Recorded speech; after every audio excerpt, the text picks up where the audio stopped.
En 2022, Internet est omniprésent. Que ce soit pour communiquer avec ses proches, pour jouer, pour travailler, faire des rencontres ou investir dans la crypto-monnaie, tout le monde s'en sert d'une manière ou d'une autre. Ou en tout cas, c'est ce qu'on pourrait croire quand on n'habite pas loin d'une grande ville en Europe, en Amérique du Nord ou en Asie de l'Est et qu'on a moins de 70 ans. La vérité, c'est qu'il y a 40% de la population mondiale qui ne se servait pas d'Internet régulièrement en 2021. Ce que ça veut dire aussi, par contre, c'est qu'il y a quand même 60% de l'humanité qui utilise souvent Internet. Et c'est un pourcentage assez énorme quand on se dit qu'il y a un peu plus de 30 ans, Internet n'existait pas, et qu'il y a 60 ans, le concept même d'un réseau informatique à grande échelle n'était qu'un fantasme d'auteur de science-fiction qui paraissait tout aussi crédible qu'une voiture volante. Vous vous demandez peut-être pourquoi je vous raconte ça alors qu'on devait parler de crypto-monnaie. En fait, c'est parce que les parallèles entre Internet et la crypto-monnaie sont remarquables, mais pour être capable de voir ces ressemblances, il faut connaître l'histoire d'Internet. Je vais donc vous faire voyager vers le XXe siècle avant de passer au sujet principal de cette vidéo. Pour que tout le monde puisse vraiment comprendre comment l'Internet moderne est né, il va falloir repartir jusque dans les années 60, au tout début des réseaux informatiques. Après la Seconde Guerre mondiale et la naissance des ordinateurs, on a fini par arriver au niveau où les ordinateurs étaient suffisamment complexes pour communiquer entre eux. Dans les années 60, des informaticiens partout dans le monde ont commencé à imaginer des méthodes permettant à deux ordinateurs d'échanger des données. Vers 1965, le réseau américain ARPANET, que vous connaissez certainement, est apparu à peu près en même temps que le réseau anglais intitulé NPL, que vous ne connaissez probablement pas. Et puis, il y a aussi eu le réseau Cyclade, un réseau de recherche français dirigé par Louis Pouzin et qui a fortement influencé la conception d'ARPANET. Enfin, il y a eu les réseaux basés sur le protocole X25, notamment créés grâce aux contributions de Rémi Després, un autre informaticien français. Peu importe ce que vous avez pu entendre ailleurs, il faut savoir que ce ne sont pas les Américains qui ont inventé Internet tout seuls. Les travaux réalisés sur ces ancêtres d'Internet ont été faits un petit peu partout, en Europe, en Amérique, en Russie et dans beaucoup d'autres pays comme le Japon. Tous ces réseaux-là avaient des modes de fonctionnement différents et ils n'étaient pas compatibles entre eux. On ne peut pas échanger des données entre ARPANET et le NPL par exemple. C'est quelque chose qui a changé avec l'apparition du protocole TCP/IP. Protocole d'ailleurs qui n'a pas été conçu par les Américains non plus, mais par l'International Networking Working Group, autrement dit, un groupe créé en 1972 par un Américain, certes, mais dans lequel on trouvait des gens d'autres pays, comme des Britanniques et des Français. En l'occurrence, il y avait notamment Louis Pouzin mentionné précédemment, mais aussi Hubert Zimmermann qui avait travaillé avec Pouzin sur le réseau Cyclade. Avec tous ces chercheurs de renommée mondiale, le TCP et l'IP ont tous deux quand même demandé quelques années de travail pour être conçus et mis en place. C'est seulement vers la fin des années 70 que l'ensemble TCP/IP a été plus ou moins perfectionné.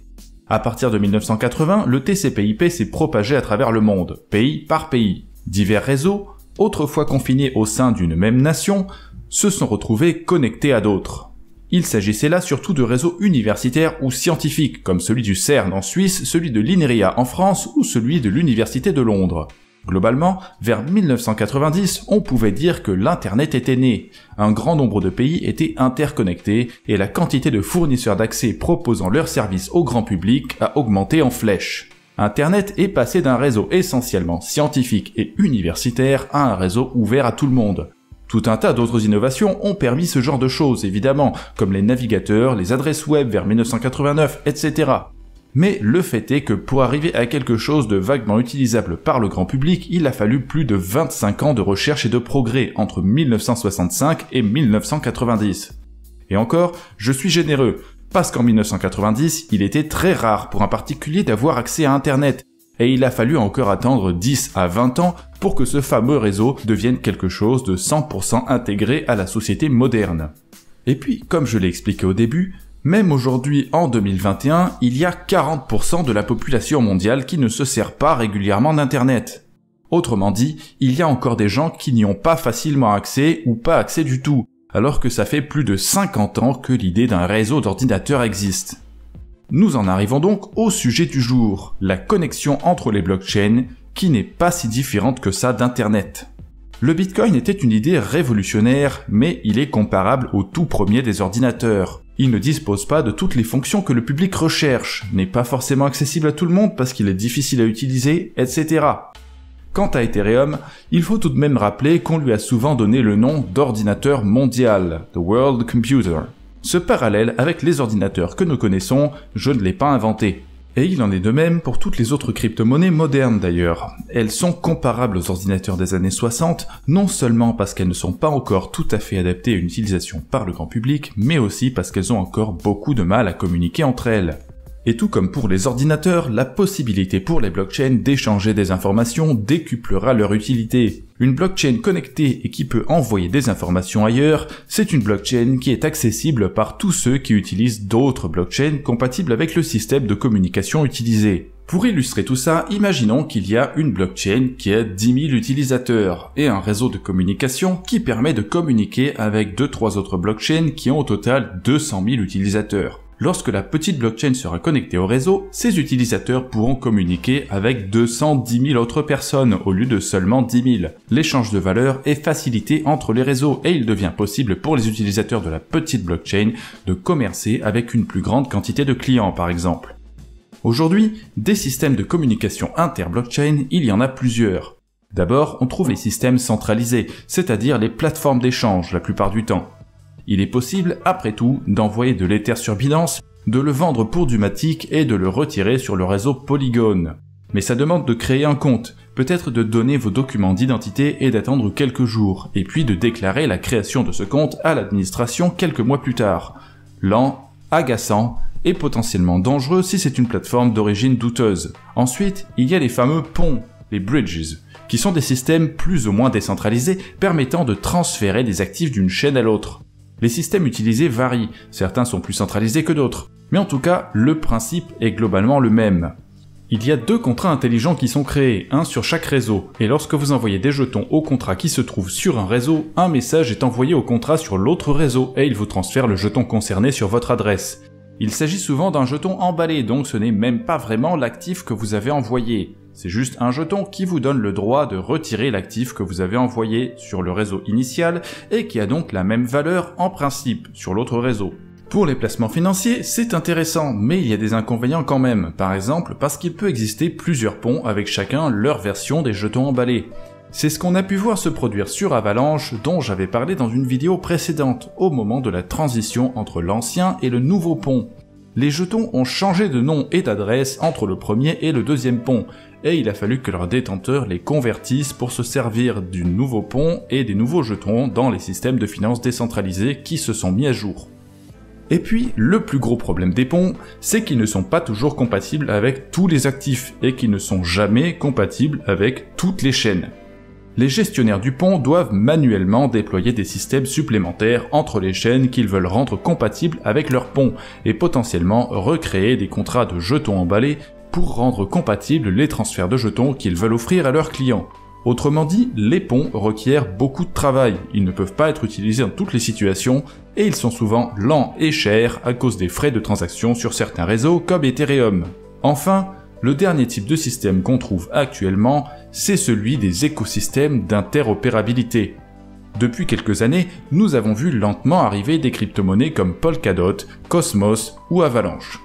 Ces dernières ont été conçues dès le départ pour permettre à plusieurs blockchains d'interagir, donc c'est déjà une avancée majeure. Sur Polkadot, 100 parachains seront directement connectés à la chaîne principale et pourront interagir entre elles par le biais de ce lien. Sur Avalanche, il y a les subnets qui sont connectés au réseau primaire et qui voient leurs blocs validés par des validateurs qui travaillent aussi sur le réseau primaire. Il n'y a pas de limite de quantité comme les 100 parachains de Polkadot, mais que ce soit sur Avalanche, Cosmos ou Polkadot, il y a tout de même des limites. En l'occurrence, la limite principale, c'est que les blockchains faisant partie de ces réseaux doivent être conçus dès le départ pour respecter les exigences du réseau choisi et adopter certains éléments de code ou de consensus. Autrement dit, les subnets d'Avalanche peuvent communiquer entre eux, mais ils ne peuvent pas communiquer avec les parachains Polkadot ou les chaînes faisant partie de l'écosystème Cosmos. Est-ce que ça ne vous rappelle pas quelque chose, ce petit exposé? Parce que quand je dis ça, j'ai quand même l'impression de parler des ordinateurs avant 1990. Les enchaînements des étapes d'évolution de ces systèmes de communication sont incroyablement similaires. Les systèmes centralisés, pour passer d'un réseau crypto à un autre, c'est un petit peu comme les échanges de données par le biais d'un être humain qui déplaçait des cartes perforées ou des bandes magnétiques d'un ordinateur à l'autre. Lent et pas pratique, surtout si on parle de déplacement d'un bout à l'autre du pays, dans certains cas. Ensuite, on a eu les ponts, comparables avec un câble réseau qui connecte deux ordinateurs suffisamment proches de façon directe. Et enfin, on a obtenu les premiers réseaux de blockchain interopérables, tout comme on avait obtenu les premiers réseaux tels qu'ARPANET et Cyclades. Voilà où nous en sommes en pratique. L'année 2021 pour la blockchain est à peu près équivalente en termes de développement à l'année 1980 pour Internet. Mais comme ce fut le cas pour Internet, il est aujourd'hui temps pour les crypto-monnaies de se connecter entre elles à grande échelle et par des moyens qui n'ont pas autant d'inconvénients que ceux dont on dispose aujourd'hui. Je vais donc vous présenter Axelar, un réseau crypto qui n'espère rien de moins que de devenir pour les crypto-monnaies ce qu'Internet est devenu pour les ordinateurs. Axelar, d'abord, c'est le projet d'une équipe en béton. On y retrouve notamment Sergey Gobunov et Yurios Vlachos, tous deux membres fondateurs d'Algorand et diplômés au MIT, et ils sont loin d'être les seuls membres de l'équipe à avoir de telles qualifications. Au passage, Samy s'est récemment entretenu avec Sergey Gobunov pendant l'événement Solana Breakpoint, donc si vous voulez le voir en personne après avoir fini ma vidéo, vous trouverez le lien vers cet entretien dans la description. Ensuite, au niveau des investisseurs, on en a un paquet, parmi lesquels on trouve Coinbase Ventures, Binance, Polychain Capital, etc. Donc une chose est sûre, il ne manque pas de financement. Et l'équipe Axelar, bourrée de talent comme vous avez pu le voir sur leur page de présentation, a donc décidé de mettre en place un système d'échange de données et d'actifs entre blockchains qui sera une révolution comparée à ce que nous avons aujourd'hui. Leur système sera notamment conçu autour de 4 objectifs principaux à atteindre. D'abord, il devra s'agir d'un système que l'on peut qualifier de plug and play, c'est-à-dire qu'il ne demande aucune modification pour être intégré à une blockchain. Tout ce dont on doit avoir besoin, c'est d'un réseau crypto qui fonctionne. Pour qu'il soit connecté à Axelar, il ne doit pas y avoir besoin d'une quelconque modification sur ce réseau. Pas de modification du protocole de consensus, pas besoin d'utiliser un langage de programmation spécifique, etc. Le protocole Axelar doit être rendu compatible avec de nouvelles blockchains très facilement. Deuxièmement, il devra disposer d'un système de routage interchaîne. Le réseau doit faciliter la découverte des adresses et des applications à travers les réseaux et par conséquent l'envoi de données d'un endroit à un autre. Troisièmement, le réseau devra être facilement amélioré. C'est en quelque sorte l'opposé de l'obsolescence programmée dont nous souffrons avec les appareils électroniques modernes comme les smartphones. Ici, il devra s'agir d'un réseau conçu pour durer et pour évoluer. Et il devra aussi s'agir d'un réseau qui ne s'effondre pas au moindre changement sur une des blockchains connectées au réseau. Si une blockchain est modifiée, comme par exemple l'Ethereum qui passe de la preuve de travail à la preuve d'enjeu, il faut que le réseau Axelar soit capable de s'adapter à ce changement rapidement et avec le moins d'efforts possible.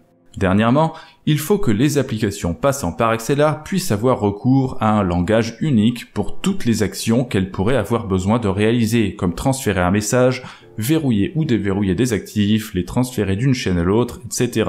Le réseau devra permettre à n'importe quelle chaîne de communiquer des informations à n'importe quelle autre chaîne par le biais de ce langage.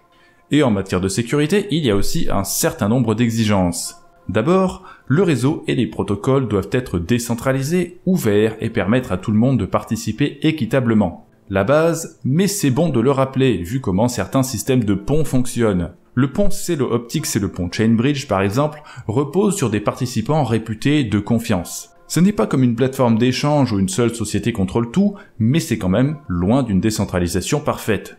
Ensuite, le réseau doit offrir une garantie de sûreté, c'est-à-dire que le système doit préserver les actifs ainsi que l'état du réseau pendant que le transfert est effectué entre plusieurs chaînes. Les données et les actifs ne doivent être ni altérés ni perdus. Ça paraît évident comme ça, mais il faut savoir que certains ponts ne garantissent pas forcément ça. Par exemple, dans le cas du Rainbow Bridge du réseau NEAR, il existe une limite qui fait qu'au bout de 7 jours, si le transfert n'est toujours pas validé, les actifs pourraient être perdus. C'est une limite presque purement théorique et un événement qui ne se produira peut-être jamais sur ce pont, mais il n'en reste pas moins que c'est possible. Et pour les développeurs d'Axelar, probablement pas, ça n'est pas suffisant. Il faut que ce genre d'événement soit impossible. Enfin, le réseau doit offrir une garantie de vivacité, appelée liveness en anglais, c'est-à-dire que le réseau doit être actif, uni et parvenir à un consensus rapidement sans qu'il puisse y avoir de nœuds réseau qui sont isolés du reste et incapables de communiquer avec les autres. Sur un réseau où ce genre de choses se produit, il est difficile pour les utilisateurs d'être sûrs que leur transaction sera publiée. S'ils envoient le message à un nœud qui est coupé du réseau, ça peut prendre du temps. Donc dans le cas d'Axelar, il est important d'éviter ces situations-là pour permettre un échange rapide et sûr entre les blockchains. Individuellement, tous ces critères sont relativement faciles à satisfaire, mais concevoir un système qui parvient à tout réaliser en même temps, c'est autrement plus difficile. Et dans le cas d'Axelar, il semblerait que ça soit une réussite. Pour comprendre comment elles y parviennent, on va faire un petit tour du réseau. D'abord, il faut savoir que les objectifs que j'ai mentionnés ci-dessus sont atteints essentiellement grâce à deux systèmes, le protocole de portail interchaîne et le protocole de transfert interchaîne, appelé Cross-Chain Gateway Protocol et Cross-Chain Transfer Protocol en anglais. On va parler de ces systèmes un petit peu après. Ensuite, Axelar, il faut savoir que c'est un réseau basé sur le Cosmos SDK et Tendermint. Rien de très surprenant vu la popularité du kit de développement Cosmos et l'avantage de l'existence du protocole IBC. C'est un réseau plutôt rapide avec de bonnes garanties de sécurité et basé sur la preuve d'enjeu délégué qu'on appelle Delegated Proof of Stake en anglais ou DPoS pour les intimes. C'est a priori un bon choix, mais je trouve ça très dommage qu'Axelar soit arrivé trop tôt pour bénéficier des avancées en matière de consensus qui ont été réalisées avec Avalanche. Au moment où l'idée d'Axelar est née, Avalanche n'avait pas encore de mainnet alors que le réseau Cosmos existait depuis longtemps, ce qui explique le choix fait par l'équipe. Pour ceux qui se demandent pourquoi je fais cette remarque, c'est parce que le réseau Cosmos et les autres réseaux basés sur Tendermint ont beaucoup moins de validateurs qu'Avalanche. Cosmos a seulement 150 participants actifs. Tous ceux qui n'ont pas assez de pouvoir de vote pour faire partie du top 150 n'ont pas le droit de valider des blocs, alors que sur Avalanche, il y a presque 8 fois plus de validateurs. En d'autres mots, Avalanche est beaucoup plus décentralisé, et le réseau n'est ni plus lent ni plus cher que Cosmos pour autant. Pour résumer, le réseau a une architecture très correcte. Peut-être pas parfaite, mais c'est bien quand même. Et puis il faut se rappeler qu'Internet non plus n'était pas parfait en 1980. Il a fallu encore 10 ans d'évolution pour le voir arriver dans nos chaumières, et 20 ans après ça pour que les coins les plus reculés en bénéficient aussi. Donc, faisons preuve de patience. La spécificité d'Axelar par rapport au réseau Cosmos, c'est que les nœuds Axelar ne sont pas juste des nœuds Axelar, ce sont aussi des nœuds participant à la vie de toutes les blockchains compatibles avec le réseau Axelar. En effet, la vérification de l'état des autres blockchains est un élément du consensus d'Axelar. Les validateurs doivent chacun faire tourner des nœuds légers qui consomment assez peu de ressources pour pouvoir vérifier individuellement ce qui se passe sur les blockchains connectées. Les validateurs transfèrent ces informations sur le réseau Axelar et une fois que tous les validateurs, ou en tout cas une large majorité, sont d'accord pour en dire où en est chaque blockchain, leur statut est enregistré sur Axelar. Grâce à ce système, le réseau Axelar est mis au courant en permanence de ce qui se passe sur toutes les autres chaînes. En d'autres mots, c'est la porte d'entrée des informations sur le réseau Axelar. Les données et les actifs qui arrivent vers Axelar sont visibles à tout moment. Mais comment font-ils pour gérer ces informations et ces actifs? C'est très simple, les validateurs ont recours à un compte partagé en quelque sorte. Un peu à la manière d'un DAO, ils utilisent une clé et une adresse qui servent à représenter le réseau Axelar, et ils ne peuvent agir dessus que si un certain pourcentage d'entre eux est d'accord. Cette quantité n'est pas forcément de 50%, elle peut être de 80% ou de 30% par exemple. Il s'agit d'un système baptisé Threshold Signatures, ce qu'on appelle en français les signatures à seuil. Avec ce système, ils peuvent déplacer des actifs ou envoyer des informations sur d'autres chaînes tant qu'il y en a suffisamment d'entre eux qui sont d'accord pour le faire. C'est le mécanisme qui constitue la porte de sortie du réseau. L'adresse qui est connue par les utilisateurs, c'est-à-dire le point d'entrée vers Axelar, est surveillée en permanence par les validateurs, et ces derniers peuvent émettre des transactions sur une autre chaîne quand ils se mettent d'accord pour permettre aux actifs et aux informations de sortir du réseau, entre guillemets. Comme le dit le livre blanc, on peut considérer qu'Axelar est en quelque sorte un oracle décentralisé interchaîne capable de lire et d'écrire des données. Revenons maintenant un peu en arrière. J'avais mentionné un peu avant un système appelé le protocole de portail interchaîne. Eh bien c'est ça le portail interchaîne. C'est ce système que je viens de décrire qui est basé sur des ordinateurs qui surveillent les blockchains et qui coopèrent pour décider quelles transactions émettre vers l'extérieur. Il nous reste donc à parler du deuxième élément majeur créé pour Axelar, c'est le protocole de transfert interchaîne. Ici, il s'agit d'un protocole destiné aux applications décentralisées présentes sur les chaînes connectées. D'une manière similaire au protocole HTTP ou FTP qui permettent de se connecter à des serveurs web, le protocole de transfert interchaîne est un ensemble d'éléments de code qui permettent aux applications d'utiliser une API générique pour effectuer différentes actions. Il est possible avec ce système de verrouiller ou déverrouiller des actifs présents sur n'importe quelle adresse sur n'importe quelle blockchain connectée, de déclencher automatiquement des applications à distance si par exemple un événement sur la chaîne A doit immédiatement déclencher une action sur la chaîne B, et il est également possible d'interagir de manière plus classique avec des transferts d'informations simples entre les réseaux. Grâce à ces deux systèmes de transfert et de portail interchaîne, on a donc un réseau qui permet de surveiller ce qui se passe d'un côté et de transférer des informations et des actifs de l'autre côté par le biais d'un protocole de communication simple et universel. Tout simplement une révolution dans un monde où les ponts règnent encore en maître. Malheureusement pour les impatients, Axelar est encore en phase de test. La version 1.0 du réseau n'est pas encore là et aucune date n'a été donnée. Mais lorsque nous y serons, Axelar devrait être compatible d'emblée avec de nombreux réseaux crypto, parmi lesquels on trouve notamment Ethereum, Avalanche, Phantom, Moonbeam et Polygon, puisqu'ils sont d'ores et déjà disponibles sur le testnet.